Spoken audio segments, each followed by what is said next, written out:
मरकज़ ने बीएसएफ के दायरे इख्तियार में इजाफा किया है। गुज़िश्ता वज़ारत दाखिला के ज़रिए जारी किए गए नोटिफिकेशन के मुताबिक 3 रियासतों आसाम, मगरबी बंगाल और पंजाब में अब बीएसएफ को 15 के बजाय 50 किलोमीटर के रकबे में कार्रवाई करने की इजाज़त होगी।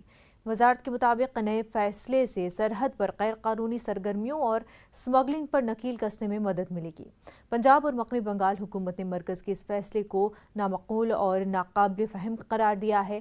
पंजाब के नायब वज़ीर आला सुखजिंदर सिंह रंधावा ने इस आईन के वफाकी ढांचे पर सीधा हमला करार दिया है।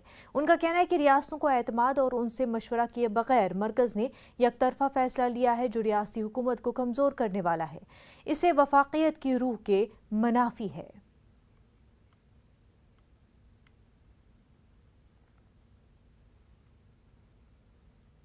ਜਿਹੜਾ ਇਹਨਾਂ ਨੇ 50 ਕਿਲੋਮੀਟਰ ਵਾਲਾ ਕੀਤਾ ਇਹ ਡਾਇਰੈਕਟ ਫੈਡਰਲ ਸਟਰਕਚਰ ਦੇ ਵਿੱਚ ਉਹਨਾਂ ਨੇ ਦਖਲਅੰਦਾਜ਼ੀ ਕੀਤੀ ਜਿਹੜੀ ਕਦੀ ਵੀ ਬਰਦਾਸ਼ਤ ਨਹੀਂ ਹੋ ਸਕਦੀ। ਇਹੋ ਜਿਹੀਆਂ ਚੀਜ਼ਾਂ ਜਿਹੜੀਆਂ ਨੇ ਕਿ ਸਿੱਧੀ ਜਿਹੜੀ ਸਟੇਟ ਗਵਰਨਮੈਂਟ ਦੇ ਜਿਹੜੇ ਕੰਮ ਨੇ ਉਹਨਾਂ ਨੂੰ ਗਵਰਨਮੈਂਟ ਆਫ ਇੰਡੀਆ ਜੇ ਨਹੀਂ ਸਟੇਟ ਪੁਲਿਸ ਜਾਂ ਹੋਰ ਪੁਲਿਸ ਜਿਹੜੀ ਹੈ ਸਾਡੀਆਂ ਫੋਰਸਿਸ ਨੇ ਉਹਨਾਂ ਲਈ ਕਿਹੜਾ ਕੰਮ। तो आपको बता दें कि बीएसएफ के जुरिस्डिक्शन को आसाम, मगरबी बंगाल और पंजाब में बढ़ा दिया गया है। 15 किलोमीटर से 50 किलोमीटर बॉर्डर से जो है बीएसएफ के जुरिस्डिक्शन को बढ़ा दिया गया है, यानी कि 50 किलोमीटर के रकबे में अब बीएसएफ कार्रवाई अंजाम दे सकेगा, अरेस्ट अंजाम दे सकेगा, सीज कर सकेगा और सर्च ऑपरेशंस अंजाम दे सकेगा। जहां एक तरफ बीएसएफ का भी इस हवाले से बयान आया है, बीएसएफ ने भी वजाहत की है कि ये यूनिफॉर्मिटी के लिए है, यानी कि दीगर रियासतों में भी जो है 50 किलोमीटर या 80 किलोमीटर क्या दायरा रहता है, जुरिस्डिक्शन रहता है बीएसएफ का, तो एक यूनिफॉर्मिटी लाने के लिए। दूसरा ये कि सिक्योरिटी का हवाला सेंटर ने दिया है कि सिक्योरिटी को मद्देनज़र रखते हुए इस तरह की तरमीम की गई है और स्मगलिंग जैसे चीज़ों को, इन्फिल्ट्रेशन के मामलों को रोकने के लिए ये फ़ैसला लिया गया है। वहीं इस हवाले से ऑपोजिशन ने भी तनकीद की है।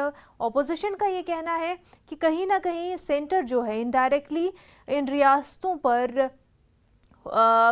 अपना पावर बढ़ाना चाहती हैं, इस वजह से ये फ़ैसला सेंटर की तरफ से लिया गया है। कांग्रेस पंजाब का ये कहना है कि स्टेट का पावर कम करने के लिए सेंटर ने ये फैसला लिया है ताकि सेंटर का पावर मजबूत रहे पंजाब पर, तो इस वजह से ये फैसला लिया गया है। अकाली दल का भी कुछ इस तरह का बयान सामने आया है कि स्टेट का पावर कम करने के लिए सेंटर ने इस तरह का फैसला लिया है। दिल्ली से हमारे नुमाइंदे शंकर आनंद इस वक्त हमारे साथ जुड़ चुके हैं। शंकर आनंद, बीएसएफ की जुरिस्डिक्शन को तब्दील किया गया है 15 किलोमीटर से 50 किलोमीटर। हालांकि बीएसएफ और सेंटर का भी बयान इस हवाले से सामने आया, लेकिन ऑपोजिशन इस मामले को लेकर के काफी तनकीद कर रही है।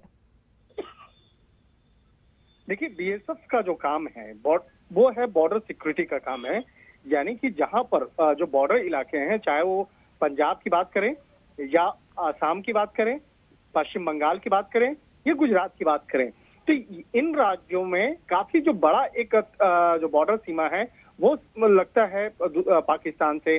तो पाकिस्तान की जो सुरक्षा व्यवस्था है, उस सीमावर्ती इलाकों की जो सुरक्षा व्यवस्था का जिम्मा बीएसएफ को दिया गया है।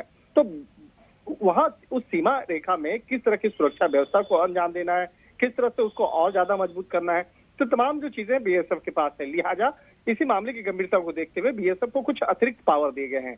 जो अतिरिक्त पावर दिए गए हैं उसमें जो उसका दायरा है उसको बढ़ाया गया है कि वो और कुछ आगे बढ़ करके भी वो जांच पड़ताल कर सकता है, और इसके साथ ही कुछ और अन्य जो विशेषाधिकार विशेष वक्त के मुताबिक दिया गया है, जिसमें कि वो गिरफ्तारी करने की जो एक पावर है वो दिया गया है, हिरासत में लेकर पूछताछ करने का जो एक पावर है वो दिया गया है। तो इस मामले पर पिछले काफी समय से चर्चाएं चल रही थी, बातचीत चल रही थी, और इसी बात को ध्यान में रखते हुए इन चीजों पर इम्प्लीमेंट किया जा रहा है। और देखिए, इस मामले पर विशेषाधिकार क्यों दिया गया है, तो इस मामले में जो हमारे सूत्र बताते हैं कि कई बार देखा जाता था कि अगर कोई ड्रग्स से जुड़ा हुआ जो तस्करी कर रहा हो, या कोई आतंकी गतिविधियां अगर होती हैं, या किसी आतंकी को पकड़ा जाता है, या कुछ ऐसे जो रेकी कर रहे लोगों को जब पकड़ा जाता है, तो बीएसएफ का काम होता था कि उसे पकड़ करके स्थानीय पुलिस को दे देना। कई बार ऐसा होता था कि स्थानीय पुलिस उस पर इस मामले पे ज्यादा कार्रवाई नहीं करती है कि हो सकता है कि वो अगर उस पर कार्रवाई करेगा तो उस पर सवाल उठेंगे कि किस तरह से बाकायदा यहाँ पे लॉ एंड ऑर्डर यहाँ पे है। तो कई बार ऐसे मामलों को ध्यान में रखते हुए बीएसएफ को लगातार कई बार इस मामले पर अपील कर रही थी कि उन्हें एक विशेषाधिकार देना चाहिए और गिरफ्तारी और इन सब चीजों का एक अधिकार होना चाहिए। तो कुछ सीमा इलाके में कुछ जो एक दायरा बनाया गया और उसमें वहां पर विशेषाधिकार दिया गया है। तो कहीं न कहीं इस मामले को लेकर जिस तरह से अब राजनीतिक चर्चाएं शुरू हो गई हैं, लेकिन इस मामले में केंद्र सरकार के द्वारा तौर पर जो क्लियरिफिकेशन, जो एक स्पष्ट जो जवाब जो है वो भी दिया जा रहा है। और आज इस मामले में बीएसएफ के द्वारा हो सकता है कुछ और भी महत्वपूर्ण जानकारियां दी जा सकती है। जी शंकर आनंद, बेहद शुक्रिया आपका। भोपाल रुकने पार्लियामेंट। साध्वी प्रज्ञा के बयान पर मध्य प्रदेश में सियासी घमासान मच गया है। साध्वी प्रज्ञा ने कांग्रेस पार्टी को तनकीद का निशाना बनाते हुए कहा कि कांग्रेस कभी देशभक्तों की पार्टी नहीं हो सकती है। वहीं उन्होंने सरहदों की हिफाजत आरएसएस की देन करार दिया है। साध्वी ने कांग्रेस हुकूमत में तब्दील मजहब का इल्जाम लगाते हुए हिंदुओं को क्रिश्चियन बनाने का भी इल्जाम लगाया है। वहीं कांग्रेस ने साध्वी के बयान पर सख्त तनकीद का निशाना बनाते हुए कहा कि जिनके दामन खुद दागदार हैं वो दूसरों को देशभक्ति का सर्टिफिकेट दे रहे हैं। मालेगांव ब्लास्ट में साध्वी प्रज्ञा के किरदार से सभी वाकिफ है। कांग्रेस ने साध्वी से मुतालबा किया है कि वो क्रिश्चियन स्कूलों से उन्हें इतनी नफरत है तो वो बीजेपी के लोगों के बच्चों का नाम क्रिश्चियन स्कूलों से कटवा कर दिखाएं।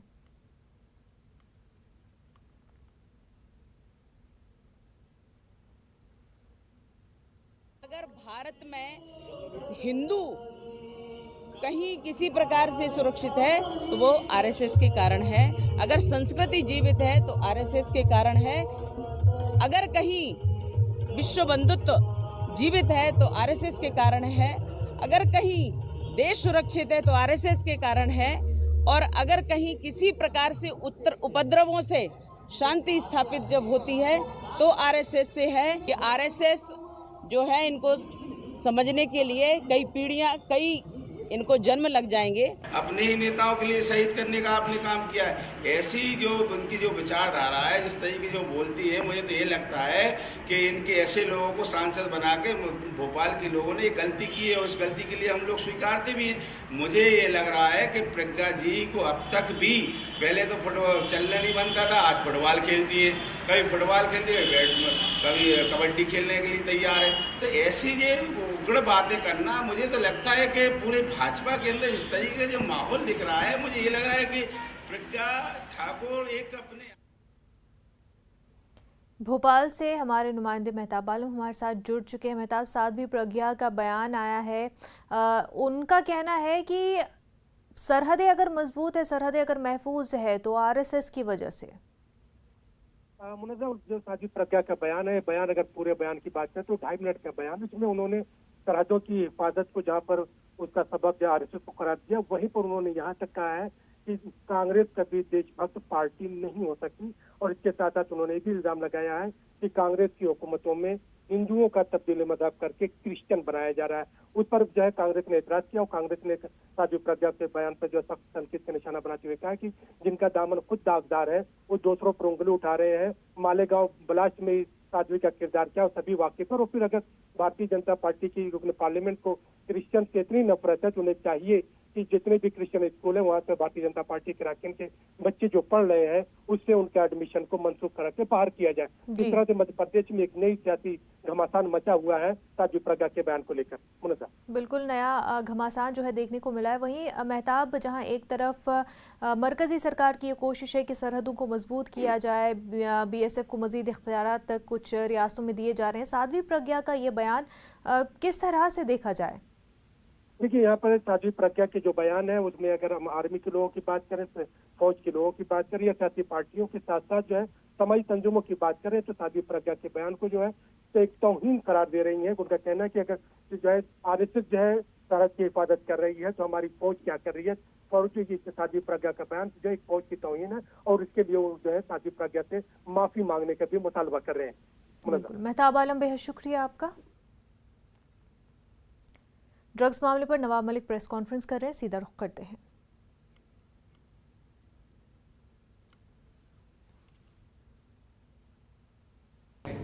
लाइट चालू करो। जो तस्वीरें थी वो रिपब्लिक टीवी पे चली, वो तस्वीरें अलग अलग मीडिया में ऑनलाइन छपी।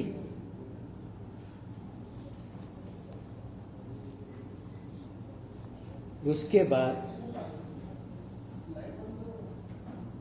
9 जनवरी के दिन 9 जनवरी के दिन लाइट चला 9 जनवरी के दिन एक लड़की के पास से 7.5 ग्राम गांजा पकड़ा गया। शाइस्ता फर्नीचर वाला का नाम सामने आया। 7.5 ग्राम। और उस महिला को उसी दिन जमानत दे दी गई।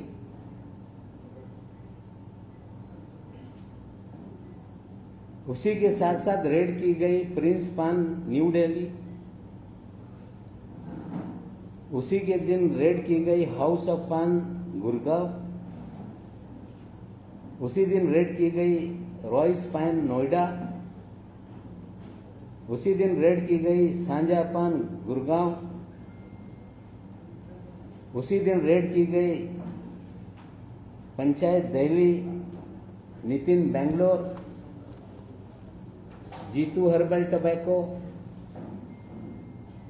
मुच्छड़ पान वाला और समीर खान के यहाँ जो मेरा दामाद है उसी दिन उसको, अभी उसकी बात नहीं करता हूं। उसके बाद रामपुर में एक रेड हुई और जिसकी भी जानकारी एनसीबी ने दी और वो सारी खबरें आप लोगों ने चलाई। एक उसकी जानकारी के लिए एक मैं न्यूज 18 लोकमत का जरा वीडियो चलाओ। न्यूज 18 लोकमत चलाओ पूरा।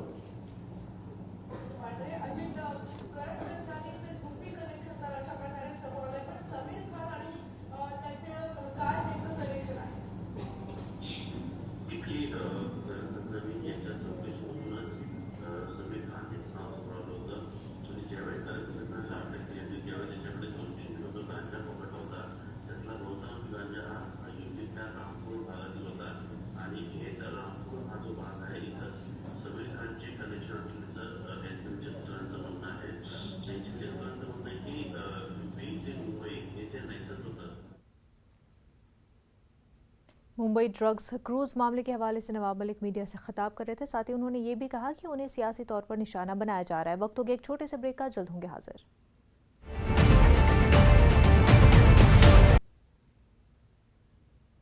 इस वक्त एक बड़ी खबर दिल्ली से सामने आ रही है। अदाकारा नोरा फतेही को ईडी ने पूछताछ के लिए बुलाया है। सुकेश चंद्रशेखर मामले में ईडी ने नोरा फतेही को बुलाया है। जैकलीन फर्नांडिस को ईडी ने कल पूछताछ के लिए बुलाया था। तो अहम खबर दिल्ली से आपको बता रहे हैं। अदाकारा नोरा फतेही को ईडी ने पूछताछ के लिए बुलाया है। सुकेश चंद्रशेखर मामले में ईडी ने नोरा फतेही को पूछताछ के लिए बुलाया है। इससे पहले जैकलीन फर्नांडिस को ईडी ने कल पूछताछ के लिए बुलाया था।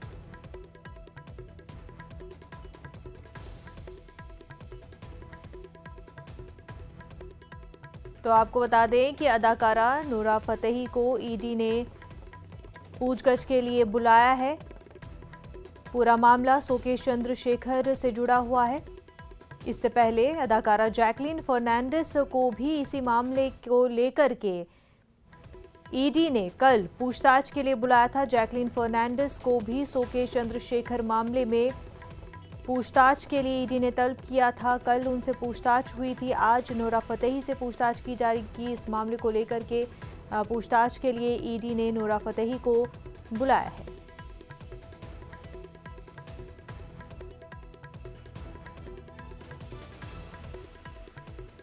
तो सुकेश चंद्रशेखर मामले में अदाकारों से पूछताछ की जा रही है।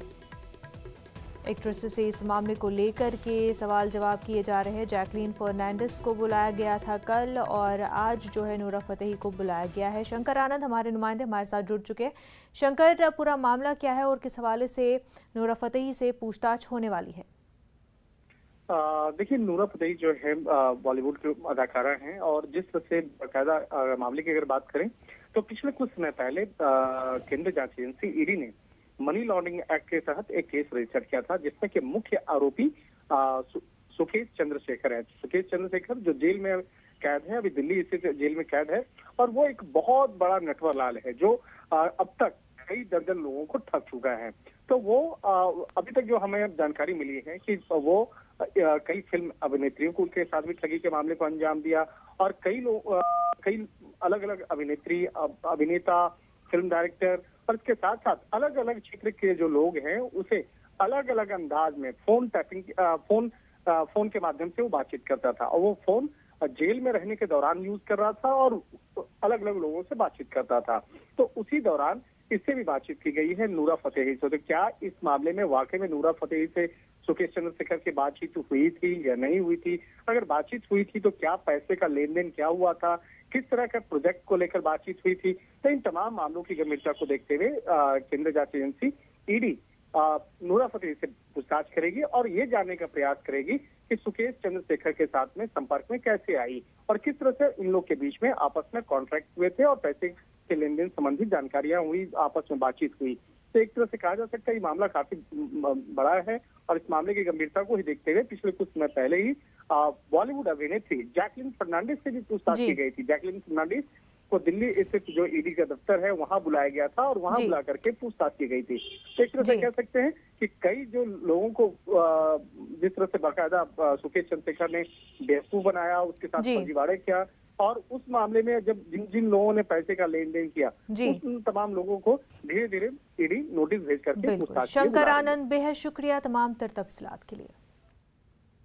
आगे बढ़ते हैं। गाजियाबाद थाना से हानी गेट इलाके में सड़क हादसा पेश आया। एक बस बेकाबू होकर फ्लाईओवर के नीचे जा गिरी। इस हादसे में 7 अफराद बुरी तरह जख्मी हो गए हैं और एक शख्स की मौत की तस्दीक हुई है। मौके की तस्वीर भयानक है। एलजी कंपनी की ये बस मुलाजमीन को लेकर ग्रेटर नोएडा जा रही थी। भाटिया मोड़ पर रेलिंग तोड़ते हुए बस फ्लाईओवर के नीचे जा गिरी। आईनी शाहिदीन के मुताबिक बस ने एक बाइक सवार को टक्कर भी मारी। जख्मियों को नज़दीकी अस्पताल में दाखिल कराया गया है। इस समय हम गाजियाबाद के भाटिया फ्लाईओवर पर मौजूद है, जहां पर एक बहुत बड़ा हादसा हुआ है। बस जो अनियंत्रित होकर नीचे जा गिरी। इस समय सामने की तस्वीर दिखाते हैं, जहां से नोएडा की तरफ से बस गाजियाबाद को आ रही थी और यहां से तोड़ते हुए बस उस तरफ जाके गिरी। आप कितना भयानक ये मंजर था, एक बार तस्वीरों में दिखाना चाहेंगे। जो बस है वे अनियंत्रित होकर नीचे गिर पड़ी थी। आप इसमें तस्वीरों में देख सकते हैं, इसमें जो मौत हुई है उसमें एक की पुष्टि हुई है। देखिए कितना भयानक मंजर है। रिहायशी इलाका है, सामने दुकानें हैं, घर है और एक भयावह यहाँ दृश्य देखा गया था। इस समय तस्वीरों में आप देख सकते हैं कि किस तरीके से यहाँ पर ये जो ऑपरेशन चल रहा है, जिसमें कई लोगों के घायल होने की भी खबर थी, जिन्हें अस्पताल में पहुँचा दिया गया है। तस्वीरों में आप साफ देख सकते हैं कितनी जो भीड़ है वे अनियंत्रित है और भीड़ भी बहुत पहुँच चुकी है। और इस समय जो अधिकारी हैं प्रशासनिक, वे मौके पर हैं और हमसे बात करने की कोशिश करते हैं। देखिए, एक बस आ रही थी जिसमें एलजी के एम्प्लॉइज़ थे। ये लाल कुआं ग्रेटर नोएडा की तरफ से आ रही थी और ये कोतवाली की तरफ जा रही थी। इसमें संभवतः इनके टायर फटने की वजह से इस गाड़ी। आज़ादी के अमृत महोत्सव के साथ ही पूरे मुल्क में दूध की क्रांति लाने वाला अमूल ब्रांड भी अपनी 75वीं सालगिरह मना रहा है। इस मौके पर आइए बताते हैं कि अमूल ने कैसे इस कामयाबी के मराहिल को तय किया और मुल्क व बैरून ममालिक में कामयाबी के झंडे गाड़े। अमूल का हर बैनर नई कहानी कहता है। अमूल की कोशिश रहती है कि अपनी बात निराले और दिलचस्प अंदाज से आप तक पहुंचाई। आइए देखते हैं अमूल की अमूल्य कहानी।